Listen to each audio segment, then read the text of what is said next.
Have Ferrari just completely changed the game? Here's the highlights from F1 testing in Bahrain, day 5.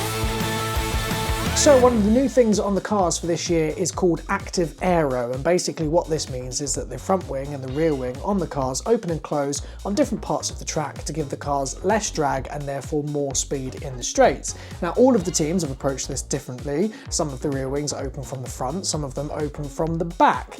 But today one team introduced something completely different to their car. Ferrari was seen testing a rear wing design that doesn't just open, but it flips completely upside down.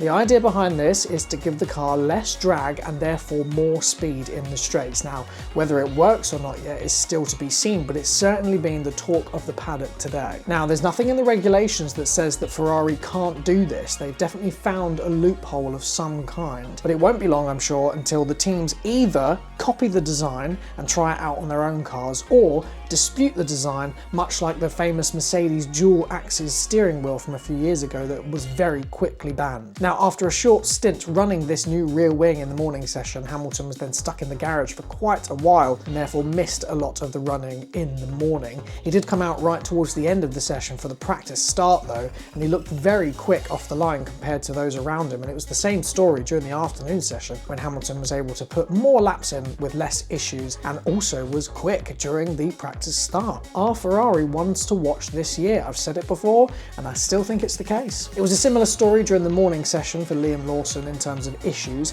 He spent more time in the garage than he did on track. Red Bull spent the session continuing to test some new parts on their car. It's safe to say the car looks very different from how it did last week. It's got a new engine cover, it's got new side pods, and it's even got a new floor. It was another bad day for Cadillac. They didn't get a lot of running today, with Bottas spending a lot of time in the morning session in the garage. Still not a great start for this brand new team on the grid. They have had not a lot of time testing on the track, and that's not going to help them when we go into the first race weekend. Williams continued to put the laps in today. They've had a lot of catching up to do after missing the shakedown in Barcelona a few weeks ago. There are some rumours in the paddock that their car is running a little overweight, but the team seem positive and they are holding their own during testing. In fact, last week they did more laps than any other team. It was looking like a good day for Aston Martin. By the end of the morning session, they had completed more laps than they did yesterday. However, during the afternoon session with Alonso behind the wheel, the car completely cut out on track out of nowhere and caused a red flag, so some more reliability issues still for the team. Haas have not been as strong this week as they were in testing last week. Oliver Behrman spent the morning session doing mostly race runs, and then during the afternoon session Ocon missed a lot of time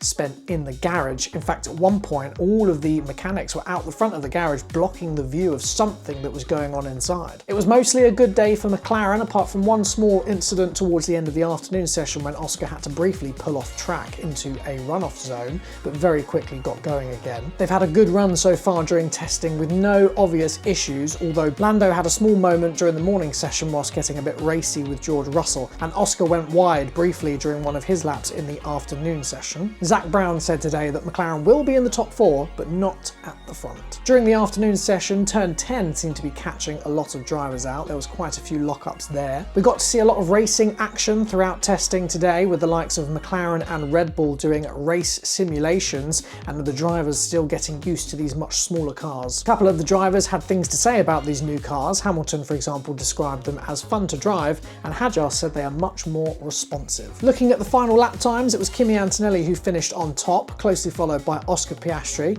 with Max Verstappen in 3rd, Lewis Hamilton 4th, and Lando Norris 5th. So those top 4 teams still at the top of the timing sheets currently. And the award for most laps of the day goes to Max Verstappen, who put in 139 laps. Slowest of the day goes to Fernando Alonso in the Aston Martin and Valtteri Bottas in the Cadillac. And that's a roundup of all the highlights from day 5 of F1 testing in Bahrain. I'll be back tomorrow with highlights from the 6th and final day of F1 testing in Bahrain, so don't forget to subscribe to The Benchmark, and thanks very much for watching.